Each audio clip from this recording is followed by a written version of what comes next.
খেলারামপুরে তৃণমূল কংগ্রেসের মারণ খেলায় প্রাণ গেল বিজেপি সমর্থক সাইরাস মোল্লার।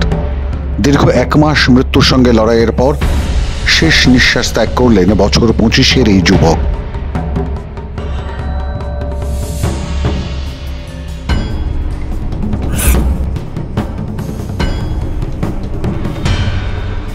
ফেব্রুয়ারি মাসের শেষের দিকে রাজনৈতিক হিংসায় উত্তপ্ত হয়ে উঠেছিল দক্ষিণ 24 পরগনার মন্দিরবাজার কৃষ্ণপুর গ্রাম পঞ্চায়েতের খেলারামপুর।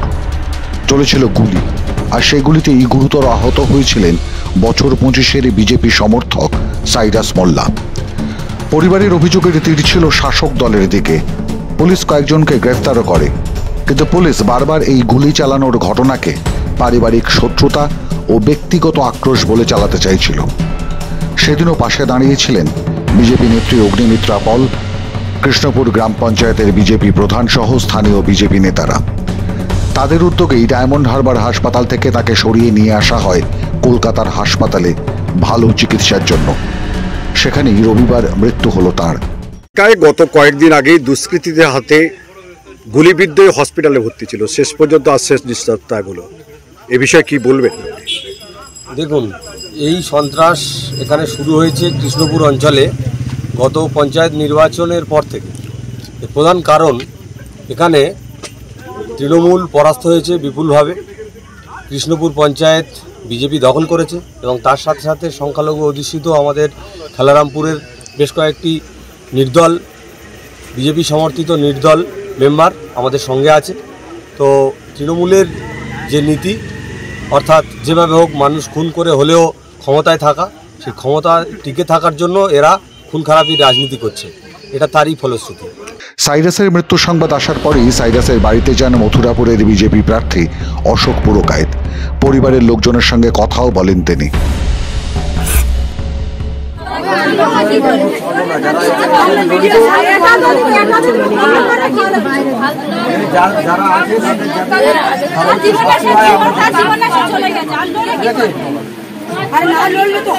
তবে ফেব্রুয়ারির শেষে সাইরাসের পরিবার বিজেপির সঙ্গে যতটা স্বতঃস্ফূর্ত ছিলেন, রবিবার তার অভাব ছিল, স্বীকার করলেন বিজেপি প্রার্থী নিজেও। বরং সাংবাদিকরা যাতে ছবি তুলতে না পারে তার জন্য পাড়ার ক্লাবের মাতব্বররা বিজেপি প্রার্থীর পরিবারের সঙ্গে কথা বলা বা সাইরাসের পরিবারের ছবি তোলায় বাধা দেয়। প্রাথমিকভাবে বিজেপি প্রার্থীকেও আটকানোর চেষ্টা করা হয়। পরে যদিও তিনি সাইরাসের ঘরে যান, কথা বলেন তার পরিবারের সঙ্গে। একজন তরতাজা যুবক, 25-26 বছর বয়স, তার পরিবার রয়েছে, তার একটা 7-8 মাসের বাচ্চা রয়েছে। সাইরাস আলম মোল্লা আমাদের সংখ্যালঘু ভাই। এই যে পশ্চিমবঙ্গে এত কথা হয়, এত দিদি নাকি সংখ্যালঘুদের প্রতি এত তার দরদ, তার দলের নাকি সংখ্যালঘু এত প্রীতি, আর তিনি শুধুমাত্র ক্ষমতায় টিকে থাকার জন্য তার দলের, তার হারমাত বাহিনীরা এরকম একটা তরতাজা যুবকের প্রাণ কেড়ে নিলেন। তার পরিবারের যে হাহাকার, সেটা মানে যে কোনো মানুষের একটা মানবিকতার দিক থেকে দেখতে গেলে এর থেকে নক্কারজনক আর কিছু হতে পারে। তবে এখনও আতঙ্কে রয়েছেন সাইরাস মোল্লার পরিবারের সদস্যরা। সংবাদ মাধ্যমের সঙ্গে কথা বলতেও তারা অস্বীকার করেন। আপনাদের দলে থাকবে?